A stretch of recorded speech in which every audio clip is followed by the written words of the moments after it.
Bismillahirrahmanirrahim. Assalamu alaikum wa rahmatullahi wa barakatuh.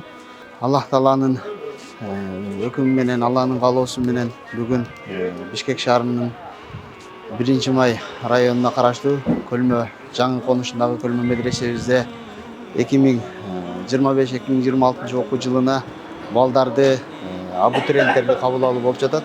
Азыр көптөгөн ата-энелер бардыгы өздөрүнүн балдарын алып келип Кыргызстандын Булуң бурчунан бул жагы Баткен, бул жагы Көл, Лейлек, Талас, бүт Ош Жалал Абад, бүт областтарынан, Жети Дубандан келип, балдар бардыгы нурлуу жерге Алланын үйүнө кабыл алындык деп аябай кубанып, бардыгы ата-энелери дагы кубанып, окуй турган класстары бардыгы көрсөтүлдү балдарга жана ата-энелерге.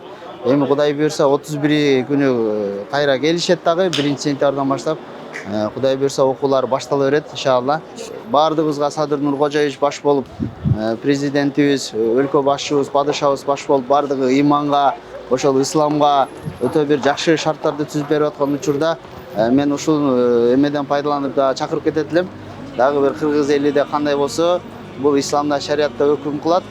Эң негизги нерсе бул артыбыздан эң бир ыймандуу балдарды калтырып кетүү.